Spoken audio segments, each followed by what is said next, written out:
আসসালামু আলাইকুম স্টুডেন্টস। সরকারি বাংলা কলেজের অনলাইন ক্লাসে সকলকে স্বাগতম। আমি রুমানা শবনম, প্রভাষক, রসায়ন বিভাগ, সরকারি বাংলা কলেজ। আজকে তোমাদের সাথে সকাল 10টায় আমার একটি ক্লাস আছে। আমরা এখন সেই ক্লাসটি শুরু করব। তার আগে যারা সরকারি বাংলা কলেজে বিজ্ঞান, মানবিক এবং ব্যবসায় শিক্ষা বিভাগে ভর্তি হওয়ার সুযোগ পেয়েছো, তাদের সকলকে শুভেচ্ছা ও অভিনন্দন। আজকে আমার সাথে তোমাদের ফার্স্ট ক্লাস। আমার সাবজেক্ট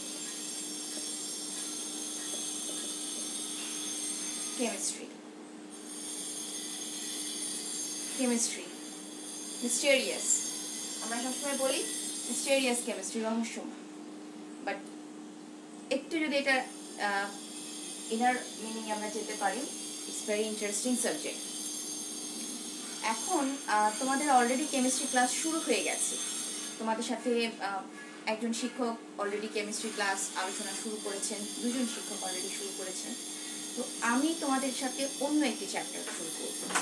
ওনারা যে চ্যাপ্টারগুলো পড়াচ্ছেন সেটা ওনারা পড়াবেন, আর আমি আরেকটি অন্য চ্যাপ্টার শুরু করব। আমি তোমাদের সাথে যেটা করব সেটা হচ্ছে ফার্স্ট পেপার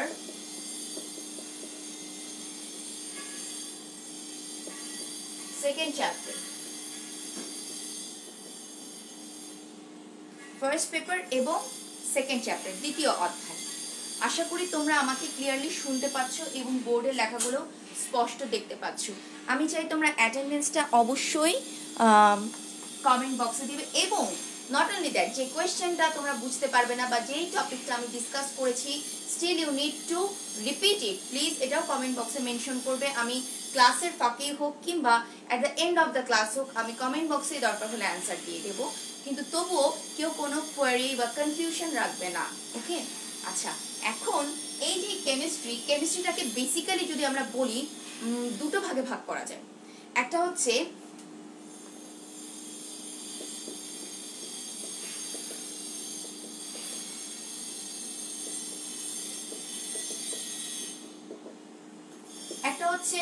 কোয়ান্টিটেটিভ আর একটা হচ্ছে কোয়ালিটেটিভ।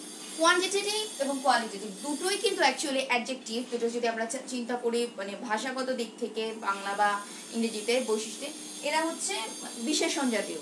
কিন্তু কোয়ান্টিটেটিভ আর কোয়ালিটেটিভের ডিফারেন্সটা কি? কোয়ান্টিটেটিভ হচ্ছে যেটার পরিমাণটা আমি জানি, quantity the amount is known to me, যে 5 মিলিলিটার সোডিয়াম হাইড্রোক্সাইড কিংবা 10 মিলিলিটার পানি কিংবা 50 মিলিলিটার অ্যালকোহল, এই অ্যামাউন্টটা আমি জানি ইদার মিলিলিটারে অথবা ভরে, যে 5 গ্রাম সোডিয়াম কার্বনেট, এটাকে আমি বলবো quantitative analysis.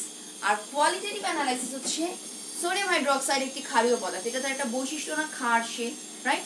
Sodium hydroxide hydrochloric অ্যাসিডের সাথে বিক্রিয়া করে প্রশমন বিক্রিয়া করে এবং লবণ ও পানি উৎপন্ন করে, এটাও তার একটা কোয়ালিটি বা বৈশিষ্ট্য।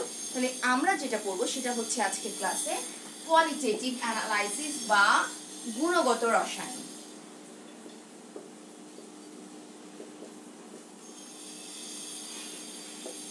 রসায়নের প্রথম পত্রের দ্বিতীয় অধ্যায় গুণগত রসায়ন, এই চ্যাপ্টারটা আমি তোমাদের সাথে আজকে থেকে ডিসকাশন শুরু করছি। আচ্ছা, ইটস অ্যান ইম্পর্টেন্ট চ্যাপ্টার, সবগুলো চ্যাপ্টারই ইম্পর্টেন্ট, তারপরেও বলবো এই চ্যাপ্টারটা ইম্পর্টেন্ট এই সেন্সে, বেসিক কেমিস্ট্রিটা লাইক ইলেকট্রন বিন্যাস বা দ্রাব্যতা কিংবা কোয়ান্টাম সংখ্যা ক্যালকুলেশন কিংবা কিছু নীতি, হুন্ডের নীতি, পলি নীতি, অব্যয় নীতি, এই নীতিগুলো যেগুলোর কিছু কিছু তোমরা ক্লাস 10-এ বিফোর ইয়োর এসএসসি এক্সাম কিছু কিছু পড়েছো, এখন এগুলোর একটু ডিটেইলে পড়বো আমরা। সেখানে যেটা পড়েছো সেটা পর্যন্ত ঠিক আছে ওই লেভেলে, এখন আমরা এটা একটু অ্যাডভান্স লেভেল পড়বো, আর একটু ডিটেইলে পড়বো, আর একটু এক্সপ্লেইন করবো, রাইট? আচ্ছা, তো আমি গুণগত রসায়নের একদম বিগিনিং থেকে যদি শুরু করি, এই চ্যাপ্টারে আমরা পাবো অণু পরমাণু থেকে শুরু করে দুটো মডেল পাবো, যে এই যে ইলেকট্রনগুলো বিন্যস্ত হচ্ছে, মডেল আছে কয়েকটা, তার মধ্যে দুটো আমরা পড়বো, রাদারফোর্ড মডেল, বোর মডেল। দেন আমরা নেক্সট যদি টপিকে দেখি সেটা আছে কোয়ান্টাম সংখ্যা, সেগুলো ক্যালকুলেশন। দেন এই তিনটা নীতি আছে। তারপরে আমরা দেখতে পাই বর্ণালী সম্পর্কে একটু ধারণা পাই, হাইড্রোজেন বর্ণালী, এটার ব্যাখ্যা, কিছু ম্যাথমেটিক্যাল টার্মস আসবে, তারপরে আসবে আমাদের দ্রাব্যতা, দ্রাব্যতার থেকে আসবে দ্রাব্যতার গুণফল, দ্রাব্যতার গুণফলের পরে আসবে আমাদের বিভিন্ন সেপারেশন টেকনিক, কেলাসন পদ্ধতি বা পাতন পদ্ধতি, এগুলো পড়ব। এবং লাস্টলি পড়বো এই চ্যাপ্টারে আমরা আয়ন শনাক্তকরণ। এই হচ্ছে আমাদের টোটাল চ্যাপ্টারটার একটা প্রিভিউ, যে আমরা কেমন পাবো, কি কি জিনিস পাবো এই চ্যাপ্টারে। ঘাবড়ানোর মতো কিছু নেই। এই চ্যাপ্টার থেকে মিনিমাম 2 সেট সিকিউ কোয়েশ্চেন আসে। এমসিকিউ তো থাকবেই সব চ্যাপ্টারেই, সিকিউ কোয়েশ্চেন এই চ্যাপ্টার থেকে you have to answer 2 sets of CQ question. So this is an important chapter in sense of CQ at least, যে আমার সিকিউ 2 সেট কোয়েশ্চেন যেখান থেকে অ্যান্সার করতে হবে, সেই চ্যাপ্টার থেকে আমি হেলাফেলা করতে পারি না। আচ্ছা, এবার তাহলে আমরা আমাদের মেইন পড়া শুরু করি। মেইন পড়া শুরু করার জন্য আমরা প্রথমেই যাই গুণগত রসায়ন সম্পর্কে। গুণগত রসায়ন অ্যাকচুয়ালি কি? গুণগত রসায়নের কোনো সংজ্ঞা আছে?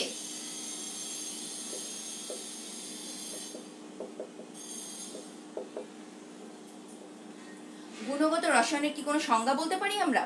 বলতে পারি।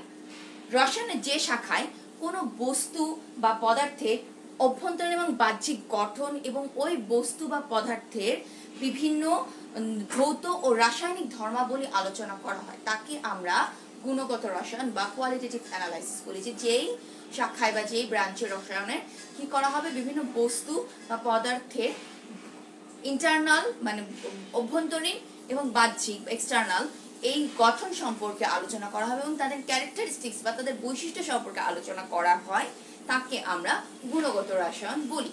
এখন এই গুণগত রসায়নের শুরুতেই, একদম শুরুতেই কিসে আমরা যেতে পারি, সেটা হচ্ছে অণুপরমাণু। একটা রসায়নের কোনো বিষয় নিয়ে আলোচনা শুরু করতে হলেই শুরু করতে হবে আমাকে অণু এবং পরমাণু দিয়ে। পরমাণু কাকে বলি আমরা? অনেক আগের পড়া, তবু একটু রিভিউ করতে হচ্ছে। পরমাণু হচ্ছে মৌলের ক্ষুদ্রতম যে এককটি, আর অণু কাকে বলছি? যৌগের ক্ষুদ্রতম একটি একক। বিজ্ঞানী ডাল্টন তার একটা সুন্দর মতবাদ প্রেজেন্ট করেছিলেন, যদিও সেখান থেকে অনেক রকমের দোষ ত্রুটি বা সীমাবদ্ধতা বের হওয়ার কারণে ডাল্টনের মতবাদটা পরবর্তীকালে অনেক ক্ষেত্রেই গৃহীত হয়নি এবং আরো বেটার পোস্টুলেটস বা বেটার মতবাদ নিয়ে বিভিন্ন বিজ্ঞানী বিভিন্ন মডেল প্রিপেয়ার করে দিয়েছেন। সেগুলো কখনো কখনো কিছু কিছু পার্ট আমরা অ্যাকসেপ্ট করতে পেরেছি, কিছু কিছু পার্ট আমাদের ডিসকার্ড করতে হয়েছে। ডাল্টনের মতবাদটাও ঠিক তাই। ডাল্টনের মতবাদের কয়েকটা পোস্টুলেটস আমরা নিতে পারি, গ্রহণ করতে পারি, কিন্তু কতগুলো একেবারে গ্রহণ করা যায় না। যেমন তার মধ্যে অন্যতম হচ্ছে পরমাণু বা পরমাণু অবিভাজ্য, এই কথাটা বলেছিলেন ডাল্টন, যেটা পরবর্তীতে প্রমাণিত হয়েছে না, পরমাণুও বিভাজ্য। অণুকে ভেঙে আমরা পরমাণু পাই, আর পরমাণুকে ভেঙেও আমরা আরো কিছু টার্মস পাই। সেগুলো কি কি? তাহলে আজকে আমরা সেখান থেকেই শুরু করি। পরমাণু। পরমাণুকে ভাঙলে বা বিভাজন করলে 3 রকমের কণিকা পাবো। নাম্বার 1 স্থায়ী বা পার্মানেন্ট কণিকা। নাম্বার 2 অস্থায়ী বা টেম্পোরারি কণিকা। নাম্বার 3 কম্পোজিট কণিকা। এটা একটু নতুন তোমাদের জন্য। আচ্ছা, এই যে স্থায়ী কণিকা বলছি, স্থায়ী কণিকা বলতে আমি কি বুঝি? স্থায়ী কণিকা বলতে বুঝি আমি যেখানে যে পরমাণুকে ভেঙে ফেলি না কেন, এখান থেকে এই কণিকাগুলো পাওয়া যাবে। পৃথিবীর যেই যৌগের অণুর যেই পরমাণুকে আমি বিভাজন করি, এই কণিকাগুলো অবশ্যই পাওয়া যাবে। তার মধ্যে নামগুলো কি কি আমরা এটা সবাই জানি, সেটা হচ্ছে ইলেকট্রন, প্রোটন অ্যান্ড নিউট্রন। এই তিনটা আমার সকল পরমাণুর ক্ষেত্রে আমি এই কণিকাগুলো পাবো, কিন্তু বাকিগুলো যেগুলো আমি দেখবো সেগুলো কিন্তু তা নয়। যেমন অস্থায়ী কণিকা যদি বলি, এরা হচ্ছে তুমি পরমাণুকে কিছু কিছু পরমাণুকে ভাঙলে এই কণিকাগুলো পাবে, আবার কিছু কিছু ক্ষেত্রে পাবে না। আবার অনেকের ক্ষেত্রে এই কণিকাগুলোকে পাওয়ার পর দেখবে এগুলো নেই, আস্তে আস্তে ডিমলিশ হয়ে গেছে বা হারিয়ে গেছে, ভেঙে গেছে বা আস্তে আস্তে মিশে গেছে। তাহলে সেই কণিকাগুলোকে বলছি আমরা অস্থায়ী কণিকা। ফর এক্সাম্পল আমরা নাম বলতে পারি মেসন, বোসন, নিউট্রিনো, পজিট্রন ইত্যাদি অনেকগুলো আছে।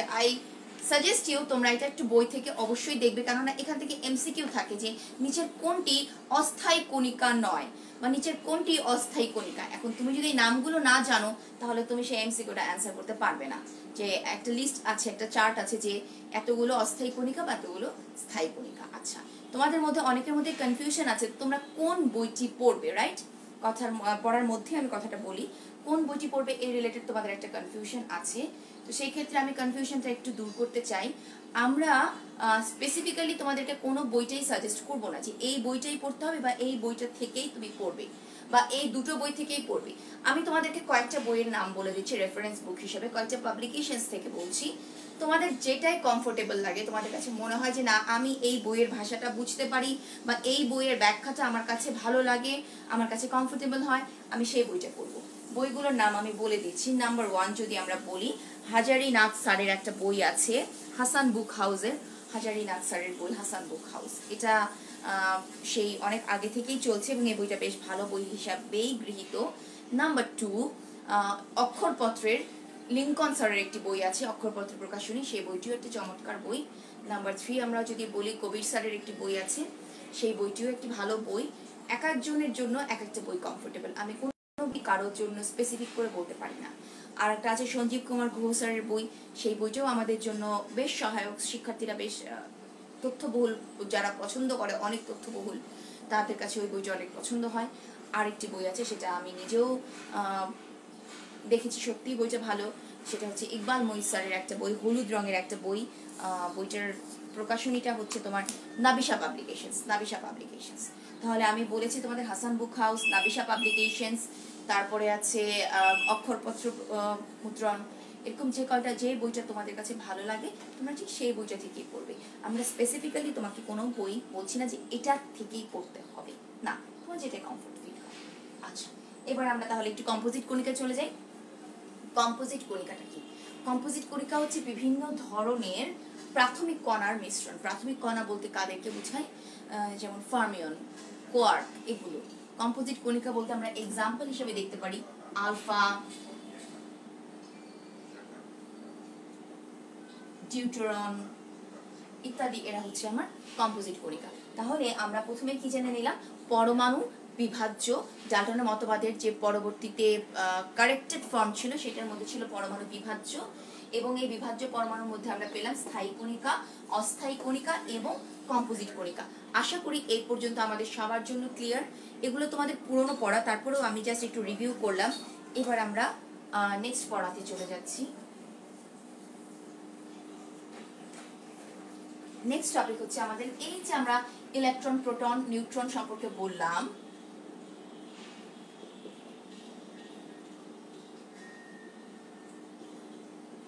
এদের ভূমিকাটা কোথায়? একটা পরমাণুকে প্রেজেন্ট করতে এই ইলেকট্রন, প্রোটন এবং নিউট্রনের ভূমিকা কেমন ভাবে হয়? একটা যদি বলি, সাপোজ এক্স একটি পরমাণু,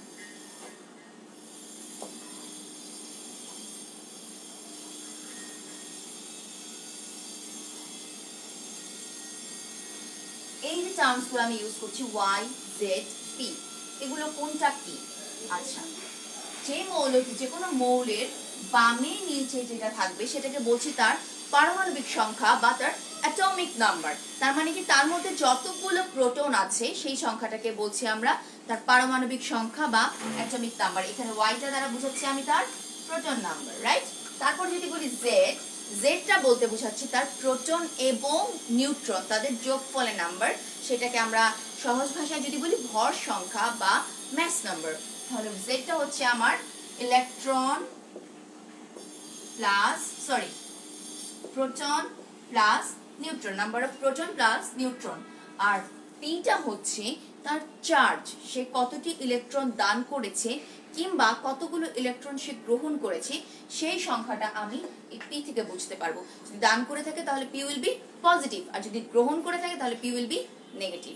এইভাবে আমরা একটা পরমাণুকে প্রেজেন্ট করতে পারি। এগুলো কিন্তু তোমাদের সবই পুরনো পড়া, আমি একটু রিভিউ করছি, কেননা নতুন পড়া যেতে হলে পুরনো পড়াটা একটু আমাদের হেল্প লাগবে। আচ্ছা, এবার আমরা নেক্সট টপিকে যাচ্ছি। আমরা ইলেকট্রন, প্রোটন, নিউট্রন তো দেখলাম। এই যে ইলেকট্রনের কথা বললাম, ইলেকট্রনের চার্জ নেগেটিভ আমরা জানি, রাইট? তো এই চার্জটা কিভাবে নির্ণয় করা যায়? একটা ইলেকট্রনের চার্জ কত, এটা কিন্তু খ নাম্বার প্রশ্নে, অনুধাবনমূলক প্রশ্নে কিন্তু এটা আসে যে একটি ইলেকট্রনের চার্জ নির্ণয় করো। সেটা আমরা কি করে করতে পারি, ঠিক দেখে নেই ছোট্ট একটি ম্যাথমেটিক্যাল ক্যালকুলেশন, যে একটি ইলেকট্রনের চার্জ নির্ণয় করো। আমরা ফিজিক্সে এবং কেমিস্ট্রিতে দুটোতেই তড়িৎ রসায়ন বা তড়িতের যে পার্টগুলো পড়েছি, সেখানে আছে যে কুলম্ব, এক ফ্যারাডে, এই টার্মসগুলো আছে। তোমাদেরকে কিছু মনে পড়ে? আচ্ছা, আমি একটা অঙ্ক করি তাহলে বুঝতে পারবে। দেখো, যে ব্যাপারটা ছিল এমন যে 1 মোল পরিমাণ কোনো কিছুর জন্য, 1 মোল পরিমাণ পদার্থ সঞ্চিত করার জন্য যে পরিমাণ বিদ্যুৎ প্রবাহিত করতে হবে সেটা হচ্ছে 1 ফ্যারাডে পরিমাণ বিদ্যুৎ। সেটা হচ্ছে আমার 96500 কুলম্ব পরিমাণ বিদ্যুৎ। 1 মোল মানে আবার কি? 1 মোল মানে হচ্ছে আবার অ্যাভোগাড্রো সংখ্যা, অর্থাৎ Na। 1 মোল মিন্স এক্ষেত্রে 6.02 × 10⁻23 টি অ্যাটম। তার মানে আমি বলতে পারি 6.02 × 10⁻23 টি অ্যাটম বা ইলেকট্রনও যদি বলি, প্রত্যেকটি অ্যাটমে অ্যাটলিস্ট একটা ইলেকট্রন, আমি আউটার শেলে কাউন্ট করছি, 6.02 × 10⁻23 টি ইলেকট্রনের জন্য টোটাল চার্জ হচ্ছে 96500 কুলম্ব। এতগুলো ইলেকট্রনের জন্য চার্জ হচ্ছে 96500 কুলম্ব। তাহলে একটি ইলেকট্রনের চার্জ কত হবে? 96500 divided by 6.02 × 10⁻23 equals to 1.6 × 10⁻⁻19 coulomb. This will be an answer. তাহলে এইভাবে আমরা, এইটা হয়তো অনেকেই মেমোরাইজ করা আছে, অনেকেই জানো যে একটি ইলেকট্রনিক চার্জ 1.6 × 10⁻⁻19 কুলম্ব। কিন্তু কিভাবে হয়েছে চার্জটা, আই থিঙ্ক এবার তোমাদের ক্লিয়ার হয়ে গেছে, যেটা খ প্রশ্নের জন্য বা অনুধাবনমূলক প্রশ্নের জন্য অনেক সময় এই কোয়েশ্চেনটা আসে। আশা করি তোমাদের জন্য এই পার্টটুকু ক্লিয়ার হয়ে গেছে। I mean concept is clear, যে না কি করে একটা ইলেকট্রনের চার্জ বের করতে হয়, আমি এটা বুঝি কিভাবে করেছে চার্জটা। আচ্ছা, এবার এই দুটো টপিক যদি আমাদের হয়ে থাকে, তাহলে আমরা আর একটা টার্ম একটু পড়ি, সেটাও তোমাদের হালকা হলেও জানা আছে, আইসোটোপ, আইসোটোন, আইসোবার। আমার কথা স্পষ্টভাবে শুনতে পাচ্ছ আশা করি তোমরা।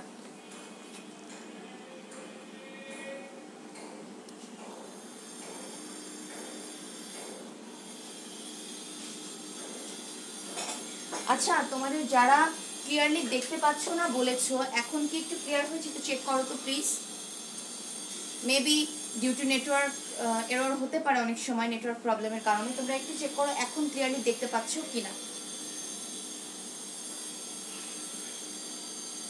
একটু আমাকে কমেন্টে জানিয়ে দাও যে ক্লিয়ার হয়েছে কিনা।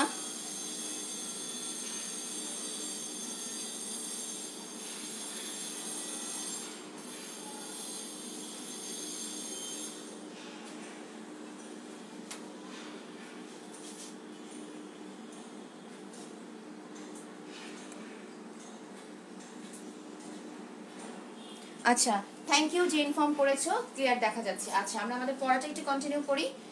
আর শুধুমাত্র তোমাদের অ্যাটেন্ডেন্সটা, আই মিন তোমাদের রোল নাম্বারটা তোমরা কমেন্ট বক্সে মেনশন করবে, এবং যদি কারো কোনো প্রশ্ন আজকের ক্লাস রিলেটেড থাকে, কেমিস্ট্রির আজকের ক্লাস রিলেটেড কোনো কোয়েশ্চেন থাকে যে মিস এই জিনিসটা আমি বুঝতে পারিনি বা এই টপিকটা আরেকটু ক্লিয়ারলি বললে ভালো হয়, শুধু সেই জিনিসটা এখানে কমেন্ট করবে প্লিজ, আই রিকোয়েস্ট ইউ। ওকে, আচ্ছা, এবার আমরা আইসোটোপ, আইসোটোন এবং আইসোবার সম্পর্কে একটু ধারণা নিই। এগুলো কিভাবে হয়, এগুলোও এমসিকিউতে থাকে।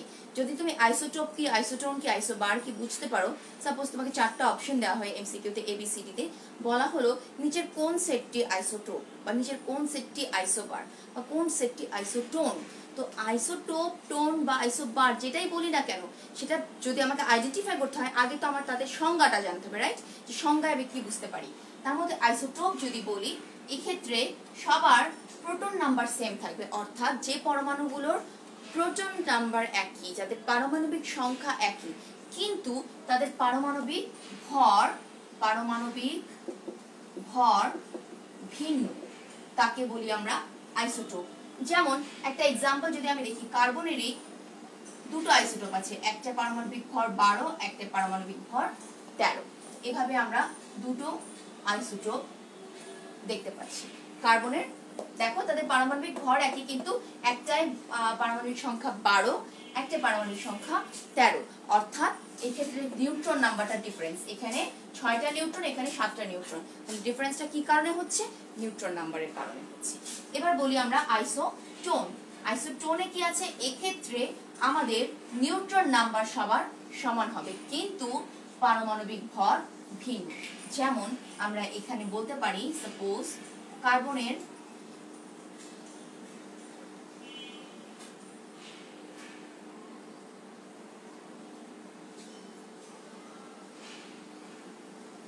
দেখো এক্ষেত্রে কার্বনের পারমাণবিক সংখ্যা 6 এবং তার পারমাণবিক ভর 12, অর্থাৎ নিউট্রন সংখ্যা 6।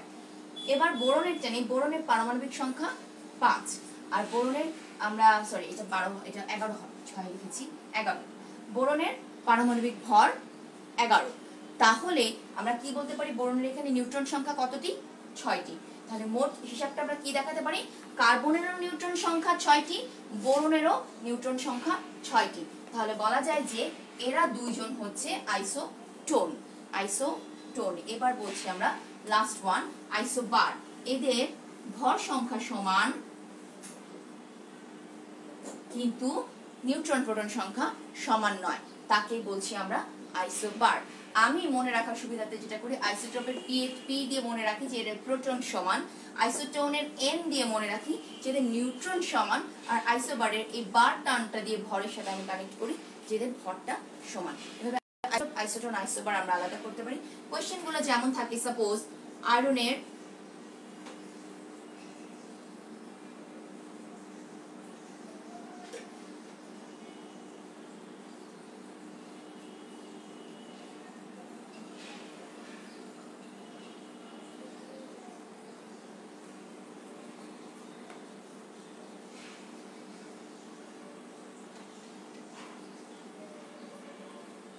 এদের মধ্যে যদি আমি বলি 4 জনের মধ্যে সম্পর্কটা কি, যেমন এরা দুইজন, এদেরকে আমি কি বলতে পারি? দেখো এদের কিন্তু প্রোটন নাম্বার ডিফারেন্স, কিন্তু নিউট্রন নাম্বার দুজনের সমান, তাহলে এদের দুজনকে আমি বলতে পারি এরা একটি আইসোটোন। ক্লিয়ার? আচ্ছা, তাহলে আমরা আইসোটোপ, আইসোটোন এবং আইসোবার সম্পর্কে একটা ধারণা নিচ্ছি। এগুলো আমার কখনো কোনো সিকিউ কোয়েশ্চেনে আসে না, তবে হ্যাঁ এমসিকিউ কোয়েশ্চেনে থাকে যে নিচের কোনটি আইসোটোপ, আইসোটোন এবং আইসোবার। আচ্ছা, আইসোটোনটা আবার বুঝাতে বলছে, আমি আবার বলছি, যাদের নিউট্রন সংখ্যা সমান কিন্তু প্রোটন সংখ্যা বা ভর সংখ্যা সমান নয়। ফর এক্সাম্পল আমি একটা কার্বন নিলাম, তার প্রোটন সংখ্যা 6 এবং তার ভর সংখ্যা 12, অর্থাৎ এই 12টা কি 6 plus 6 neutron plus proton, right? আর যদি একটা বোরন নেই, বোরনের পারমাণবিক সংখ্যা 5 এবং তার ভর সংখ্যা 11, এই 11-র মধ্যে কি আছে? এই 5 যোগ, কারণ এটা মানে কি 12টা মানে কি প্রোটন প্লাস নিউট্রন, তাহলে প্রোটন তো বামে নিচে আছে, তাহলে 5 যোগ এটা হবে 6, অর্থাৎ প্রোটন প্লাস নিউট্রন, রাইট? আচ্ছা, তাহলে একটু খেয়াল করো দুইজনেরই নিউট্রন কত? 6টি। তাহলে এদের দুইজনকে আমি বলতে পারি এরা একে অন্যের আইসোটোন। আই হোপ যে ক্লিয়ার, রিপিট করতে বলেছিল আইসোটোনটা, তার জন্য আইসোটোন এখন ক্লিয়ার হয়ে গেছে, কনসেপ্টটা ক্লিয়ার হয়ে গেছে। আচ্ছা, যদি আইসোটোপ, আইসোটোন এবং আইসোবার হয়ে থাকে, এবার আমরা আমাদের পারমাণবিক মডেলস গুলোতে যাব। যে আমরা যে এত পরমাণুর কথা বলছি, বিভিন্ন মডেলের কথা বলছি, এই মডেলগুলো অ্যাকচুয়ালি কি, মডেলগুলো কিসের ভিত্তিতে হয়েছে, কিভাবে হয়েছে? আচ্ছা, পরমাণুগুলোর বিন্যাস, তাদের ইলেকট্রন বিন্যাস, তাদের একটা পরমাণুর মধ্যে কিভাবে ইলেকট্রন প্রোটন এরা ছড়িয়ে আছে, কিভাবে তাদের একটা সজ্জা, সেই জিনিসটা বুঝতে হলে বিজ্ঞানীরা কয়েকটা মডেল আবিষ্কার করেছিলেন। সবগুলো মডেল আমাদের জরুরি না, তার মধ্যে থেকে আমরা দুটো মডেল করব। যেমন মডেল ছিল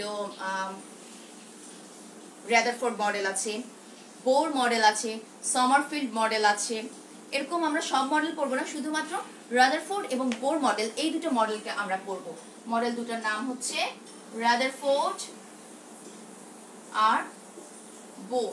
এরা দুজন বিখ্যাত দুজন বিজ্ঞানী, এবং তাদের নামানুসারেই তাদের মডেলগুলো। রাদারফোর্ড একটি মডেল আবিষ্কার করেছিলেন, সেই মডেলটাই আমরা বলছি রাদারফোর্ড মডেল। রাদারফোর্ড মডেলের বেশ কিছু সীমাবদ্ধতা বা বেশ কিছু লিমিটেশনস দেখা যায়, সেই লিমিটেশনসের কারণে পুনরায় নিলস বোর আরেকটু চমৎকার একটি মডেল ব্যাখ্যা করেন, যেটা পরবর্তীতে রসায়নে আরেকটু বেশি গৃহীত হয়। এই জন্য আমরা এই দুটো মডেলকেই পড়বো আজকের ক্লাসে। তাহলে ফার্স্টে যাই আমরা রাদারফোর্ড মডেল। রাদারফোর্ড মডেলটা কি ছিল?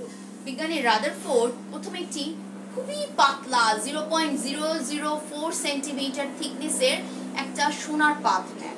সোনার পাতটিকে তিনি একটা জিঙ্ক সালফাইডের পর্দার উপরে রাখেন এবং পর্দার মিডলে সোনার পাতটিকে রাখেন, এবং উনি ক্যাথোড রে পাস করেন ওই সোনার পাতটির মধ্যে দিয়ে, এমন ভাবে পাস করেন যেন ওই পর্দাটার গায়ে প্রতিপ্রভ লাইনগুলো, প্রতিপ্রভ মানে তোমরা সবাই জানো ফসফোরেসেন্ট, যেটাকে আমরা ফ্লোরেসেন্ট যেটা আমরা রেডিয়াম বা এগুলো জিনিস যেমন চোখে একটা আলো তৈরি করে দেখায়, সেই ধরনের একটা লাইন্স দেখতে পাবেন। এই কারণে উনি জিঙ্ক সালফাইডের একটি পর্দা নেন। কেন জিঙ্ক সালফাইড নেন, এটা কিন্তু একটা কোয়েশ্চেন হয় যে কেন উনি জিঙ্ক সালফাইডের পর্দাটাই নেন। কেননা জিঙ্ক সালফাইডটা হচ্ছে খুব ফ্লোরেসেন্ট একটা পদার্থ, এর মধ্যে দিয়ে যদি কোনো লাইট পাস করে বা লাইন্স ক্রিয়েট হয় তাহলে সেটা খুব ক্লিয়ারলি দেখা যায়। এই কারণে উনি জিঙ্ক সালফাইড নিয়েছিলেন। আর সোনার পাত্রা নেওয়ার কারণ হচ্ছে সোনা খুবই একটি নিষ্ক্রিয় ধাতু, এটি কারোর সাথে সহজে বিক্রিয়া করে না, তাই ক্যাথোড রে পাস করলেও এটা কোনো চেঞ্জ হবে না, এটার ইন্টারনাল কোনো স্ট্রাকচারাল চেঞ্জ হবে না। এই কারণে উনি সোনা এবং জিঙ্ক সালফাইড নেন। ওনার চিত্রটা ঠিক এমন ছিল, একটা ধরো সোনার পাত নিয়েছেন উনি, ঠিক আছে, এর মধ্যে দিয়ে উনি এখান থেকে ক্যাথোড রে পাস করছেন। সেই ক্যাথোড রেটা অনেকগুলো রশ্মি যাচ্ছে, ঠিক আছে। দেখা গেল যে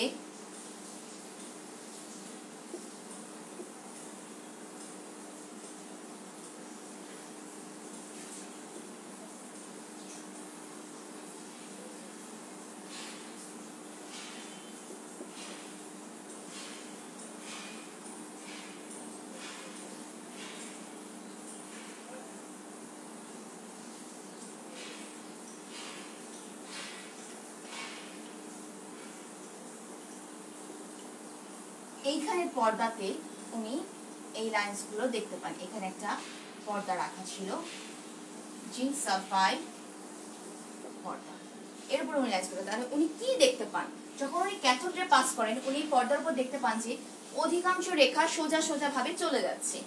তারপরে দেখতে পারেন কিছু কিছু রেখা সামান্য একটু বেঁকে যাচ্ছে, এবং বেঁকে যাচ্ছে কোথা থেকে? কেন্দ্রের কাছে গিয়ে। কেন্দ্রের কাছে গিয়ে রেখাগুলো সোজা যাচ্ছে না, তারা একটু গতিমুখটা চেঞ্জ করে দিচ্ছি। তারপরে উনি খেয়াল করেন যে কিছু রেখা পাসই করেনি, সরাসরি ফেরত এসেছে, এবং সেটা কোথায়? সেন্টারে উনি দেখতে পান। সেন্টার থেকে সেন্টারের দিকে কোনো লাইন্স বা কোনো সাইন দেখা যায় না। তাহলে উনি এর থেকে কিছু এই তথ্যগুলোকে কালেক্ট করে উনি একটা মডেল বা কিছু মতবাদ প্রকাশ করেন, যেটা সৌর মডেল হিসাবেও পরিচিত। কেননা সৌরজগতের সাথে এর একটা তুলনা করা হয়েছিল, সেই কারণে সৌর মডেল হিসেবে পরিচিত। তো এই মডেল থেকে উনি কয়েকটি সিদ্ধান্তে উপনীত হন। সিদ্ধান্তগুলো কি কি? নাম্বার 1, উনি বলেন যে পরমাণুর অভ্যন্তরে অধিকাংশ স্থানই ফাঁকা। যেহেতু এই লাইনসগুলো সোজা চলে গেছে, তার মানে ফাঁকা, কোনো বাধা পায়নি। তাহলে প্রথম পয়েন্টে উনি বলেন পরমাণুর অভ্যন্তরে অধিকাংশ স্থানই ফাঁকা। নাম্বার 2, উনি বলেন যে পরমাণুর কেন্দ্রের দিকে ভারী কোনো কিছুর উপস্থিতি আছে, যার ফলে কেন্দ্রের কাছাকাছি গিয়ে রেখাগুলো বেঁকে যাচ্ছে, এবং কেন্দ্রের থেকে রেখাগুলো কেন্দ্র বরাবর গিয়ে সেগুলো সরাসরি ফেরত আসছে, এবং উনি এর নাম দেন নিউক্লিয়াস। পরমাণুর অভ্যন্তরে যে অবস্থিত তার নাম তিনি দেন নিউক্লিয়াস। এবং যেহেতু ক্যাথোড রে এবং নিউক্লিয়াস এরা সমধর্মী চার্জের হলে কি হবে? বিকর্ষণ করবে, ফেরত আসবে, রাইট? তার মানে উনি ধরে নেন যে এটি একটি ধনাত্মক চার্জ যুক্ত একটি কিছু আছে, যেখানে ক্যাথোড রে গুলো যে ফেরত আসছে, তিনি এর নাম দেন নিউক্লিয়াস। যেহেতু পরমাণুর অভ্যন্তরে অধিকাংশ স্থানই ফাঁকা, এবং লাইন্স গুলো দেখে উনি আরেকটা সিদ্ধান্তে আসেন, 3 নম্বর সিদ্ধান্ত। সেটা ছিল যে নিউক্লিয়াসের যে আয়তন বা নিউক্লিয়াসের যে সাইজটা, সেটা মোট পরমাণুর তুলনায় অত্যন্ত নগণ্য। মোট পরমাণুর আকারের তুলনায় এটি একটি নগণ্য আকৃতির কেন্দ্রবস্তু, যার জন্য নিউক্লিয়াসটাকে মোট আয়তনের তুলনায় এর আয়তনটাকে নগণ্য বলা হয়। তারপরে বলা হয় নাম্বার 4, পরমাণুর মোট ভরের অধিকাংশই নিউক্লিয়াসে পুঞ্জীভূত আছে। পরমাণুর মোট ভরের অধিকাংশই নিউক্লিয়াসে পুঞ্জীভূত আছে। তার মানে পরমাণুর নিউক্লিয়াসের ভরই মূলত বলা যাবে পরমাণুর ভর। আসলে তো আমরা বলছি বাকি সব তো ফাঁকা, বাকি সব জায়গাটা তো ফাঁকা ফাঁকা হয়ে আছে, এর জন্য একটু রেটা সহজে পাস করতে পেরেছে, রাইট? এবার যাচ্ছি আমরা নাম্বার 5। উনি বলেছেন যে এটা অনেকটা সৌরজগতে সূর্যের চারিদিকে যেভাবে গ্রহ নক্ষত্রগুলো ঘূর্ণনশীল থাকে, ঠিক সেরকম এই নিউক্লিয়াসটি, ধনাত্মক নিউক্লিয়াসটির চারিদিকে ঋণাত্মক আধানযুক্ত ইলেকট্রনগুলো পরিভ্রমণরত আছে, যেটা পরবর্তীতে প্রমাণিত হয় যে না, এটাকে সৌরজগতের সাথে তুলনা করা যাবে না। কেননা ম্যাক্সওয়েলের তত্ত্ব মতে কোনো চার্জড পার্টিকেল যদি কোনো বৃত্তাকার পথে ঘূর্ণায়মান থাকে, তাহলে সে আস্তে আস্তে স্পাইরাল হয়ে সেটা কি হয়, কেন্দ্রে পতিত হয়। এভাবে সেই পার্টিকেলটার অস্তিত্বই থাকে না। এমন যদি হতো তাহলে তো ইলেকট্রনগুলো সব নিউক্লিয়াসে পতিত হবে, নিউক্লিয়াসে পতিত হলে তো সেই পরমাণুটারই আর অস্তিত্ব থাকবে না। এই জন্য রাদারফোর্ড মডেলের সীমাবদ্ধতা আকারে এটা বের হয় যে না, ম্যাক্সওয়েলের তত্ত্ব মতে কোনো চার্জিত কণা যদি কোনো বৃত্তাকার পথে ঘূর্ণনশীল থাকে, তাহলে সেটা একটা সময় কেন্দ্রে পতিত হয়, এতে করে সেই পরমাণুটার অস্তিত্বই থাকবে না। সুতরাং এটাকে আমরা সৌর মডেলের সাথে তুলনা করতে পারি না। এখানে রাদারফোর্ড মডেল তার সীমাবদ্ধতা প্রকাশিত হয়। এই জন্য রাদারফোর্ড মডেলটা আজকে পরবর্তীতে কি হয়, রাদারফোর্ড মডেলটা আর গৃহীত থাকে না। এখান থেকে কিছু তথ্য অবশ্যই আমরা কাজে দিয়েছি, সেটা হচ্ছে নিউক্লিয়াসের পজিশনটা, নিউক্লিয়াসের আবিষ্কারটা, নিউক্লিয়াস ধনাত্মক আধানে চার্জিত একটি বস্তু, তারপরে তার চারিদিকে ইলেকট্রনগুলো পরিভ্রমণরত আছে, যেহেতু কেন্দ্রে প্লাস তাই চতুর্দিকে মাইনাস চার্জের ইলেকট্রনগুলো রাউন্ড এন্ড রাউন্ড তারা ঘুরছে। আর কি বলেছি, অভ্যন্তরের অধিকাংশ স্থানই ফাঁকা, এটাও একদম সত্যি। নিউক্লিয়াসের ভরই মূলত পরমাণুর ভর, এটাও সত্যি। এভাবে ওনার তথ্যগুলোর মধ্যে থেকে লিমিটেশনসটাকে বাদ দিলে Rutherford model has an importance.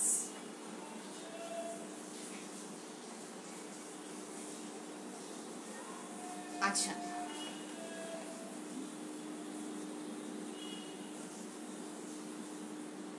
আচ্ছা, যে বলেছো ম্যাক্সওয়েলের তত্ত্বটা আরেকবার বুঝান। ম্যাক্সওয়েল বলেছিলেন কোন চার্জিত কণা, সাপোজ একটা ইলেকট্রন বা একটা প্রোটন, এরকম কোন চার্জিত কণা যদি কোনো বৃত্তাকার পথে পরিভ্রমণরত থাকে, তাহলে সেটা আস্তে আস্তে একটা সময় কি হয়, কেন্দ্রে পতিত হয়। তাহলে এমন যদি হয় ইলেকট্রন চতুর্দিকে সৌরজগতের মতো ঘুরছে, তাহলে একটা সময় সে তো চার্জিত কণা, electron has charge, negative charge, চার্জিত কণা ঘুরে তো একটা সময় সে নিউক্লিয়াসে পতিত হবে, আর নিউক্লিয়াসে পতিত হলে তার পরমাণুর কোনো অস্তিত্বই থাকবে না। সুতরাং এই অর্থে করে বলা গিয়েছিল যে এটাকে সৌর মডেলের সাথে কম্পেয়ার করা যাবে না। এরপরে এটা পজিটিভ চার্জে হতে পারে, নেগেটিভও বলো বা পজিটিভ, যেটাই বলি। আচ্ছা, এবার আমরা আমাদের নেক্সট টপিকে চলে যাই, বোরস মডেল। এই বোরস মডেলটা কি করেছিলেন বিজ্ঞানী নিলস বোর 1913 বিজ্ঞানী নিলস বোর। ওনার মডেলটা আরো বেশি গৃহীত হয়েছিল, আরো বেশি গ্রহণযোগ্যতা পেয়েছিল। কেননা উনি যে ব্যাখ্যাগুলো দিয়েছিলেন সেই ব্যাখ্যাগুলোর লজিক্যালি যদি আমরা দেখি, সেগুলো আরো বেশি গ্রহণযোগ্য, সহজেই যে কেউ এটা গ্রহণ করতে পেরেছেন। উনি 3টা পয়েন্ট বলেছিলেন। নাম্বার 1, উনি বলেছিলেন শক্তি স্তর সম্পর্কে ধারণা।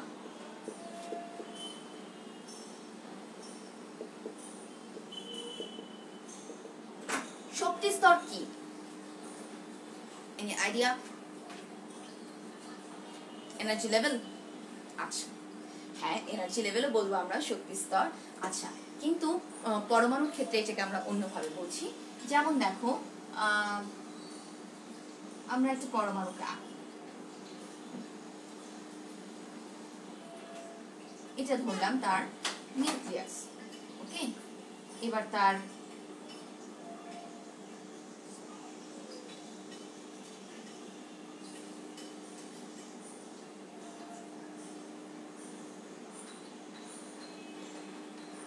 এনি আইডিয়া এটা কোন পরমাণু?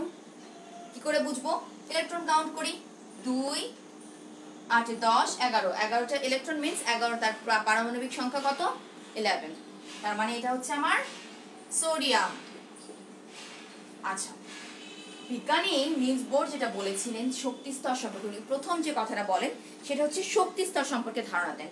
উনি বলেন যে পরমাণু নিউক্লিয়াসের চতুর্দিকে ইলেকট্রনগুলো যে ঘূর্ণন মতো আছে, এরা একটি নির্দিষ্ট কক্ষপথ অনুযায়ী এরা ঘুরছে। এই কক্ষপথগুলোকে উনি নাম দেন শক্তি স্তর।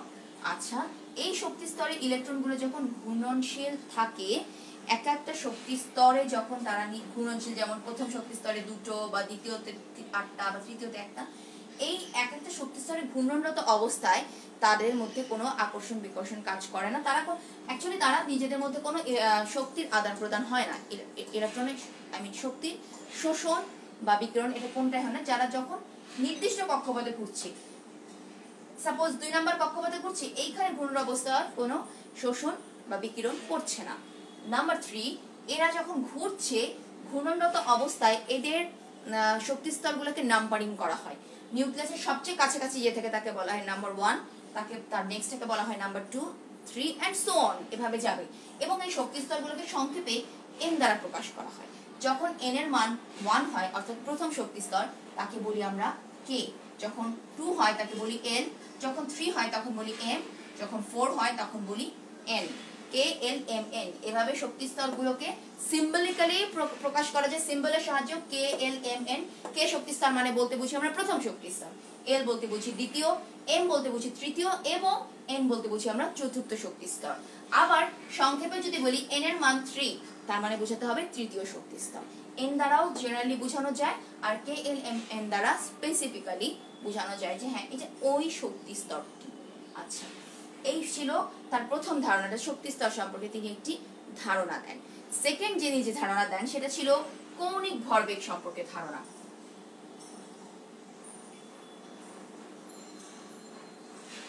সেকেন্ড বলেছেন উনি কৌণিক ভরবেগ সম্পর্কে ধারণা।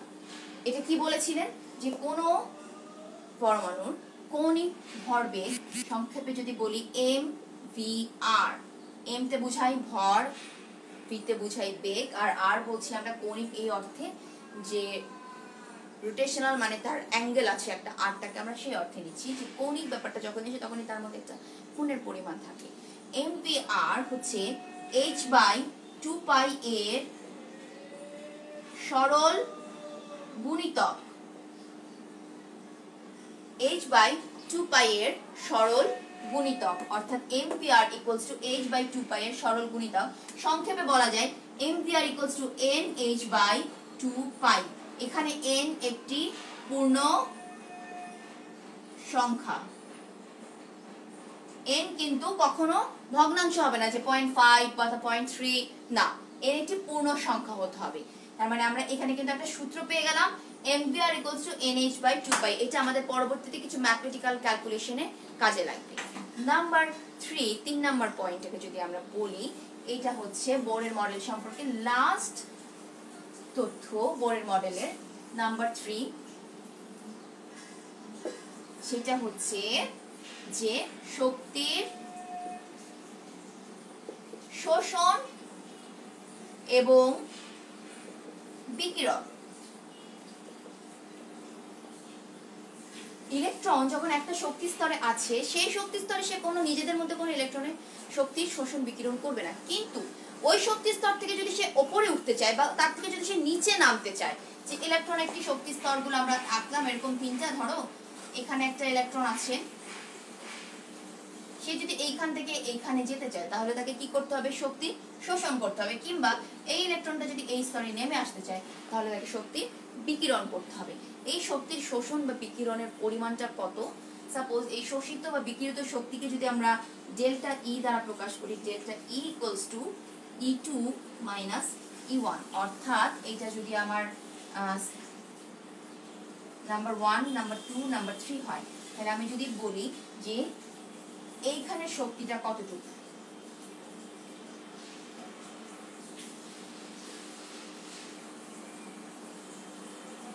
দেখো 2 নাম্বার স্তর থেকে 1 নাম্বার স্তরে নেমে আসছে, তাহলে শক্তির পরিমাণটা কতটুকু হবে? দ্বিতীয় লেভেলের এনার্জি E2 মাইনাস ফার্স্ট লেভেলের energy E1, delta E = E2 - E1। ওকে, আর একটা শর্ত আছে এখানে, আরেকটা সূত্র আমরা পাই, E = h নিউ। h দ্বারা বোঝাই আমরা প্ল্যাঙ্কের ধ্রুবক, আশা করি এটা সবার মুখস্থ আছে, 6.63 × 10⁻³ জুল সেকেন্ড। আর নিউ দ্বারা আমরা কি বোঝাই? তরঙ্গ সংখ্যা। আচ্ছা, এই নিউকে আবার আরেকটা ভাবে প্রকাশ করা যায় সি বাই ল্যামডা, অর্থাৎ এইচ সি বাই ল্যামডা। এই সূত্র দুটোও কিন্তু আমাদের ম্যাথমেটিক্যাল টার্মস ক্যালকুলেট করতে ব্যবহার হবে। এমসিকিউতেও থাকে ছোট ছোট গাণিতিক সমস্যা, আবার অনেক সময় সিকিউতেও 1 বা 2 মার্কের জন্য এগুলো থাকে। তাহলে আমাদের এই সূত্রগুলো কাজে লাগবে। তাহলে ওভারঅল যদি আমরা আজকের ক্লাসটাকে শেষ করি, কি কি ছিল আমাদের? আমরা আজকে পড়েছি অণু পরমাণুর বিভাজন, অণু পরমাণুর বিভিন্ন কণিকা সম্পর্কে জেনেছি, রাদারফোর্ড পড়েছি এবং বোরের মডেল পড়েছি। আরেকটা কথা, তোমরা এখন সবাই গ্রোন আপ, টিনেজার, সকলের প্রতি আমার বিনীত অনুরোধ, মাদক বা নেশা জাতীয় কোনো পদার্থ থেকে নিজেকে দূরে রাখা, নিজের জন্য, নিজের পরিবারের জন্য এই অনুরোধটুকু আমি তোমাদেরকে করছি। তোমরা এই কাজটা থেকে সকলে নিজেকে দূরে রাখো, মানবতার শিক্ষায় নিজেদেরকে শিক্ষিত করো। একাডেমিক পড়াশোনা তো অবশ্যই হবে, একাডেমিক পড়াশোনা বাইরেও একজন মানুষ হিসাবে গড়ে ওঠার জন্য যে বৈশিষ্ট্যগুলো অর্জন করা দরকার, আমি অনুরোধ করছি সেই বৈশিষ্ট্যগুলো অর্জন করো। মাদক কোনো কিছুর সমাধান কখনোই হতে পারে না, তাই মাদককে আমরা না বলি, ঠিক আছে? আমাদের ক্লাস আজকে এখানেই শেষ। ইনশাআল্লাহ পরবর্তীতে আমাদের আবার দেখা হবে। তোমাদের কোনো প্রশ্ন থাকলে তোমরা কমেন্ট বক্সে ড্রপ করবে। আজকের ক্লাস রিলেটেড কোনো প্রশ্ন থাকলে আমি সেটা সলভ করবো ইনশাআল্লাহ। আল্লাহ হাফিজ।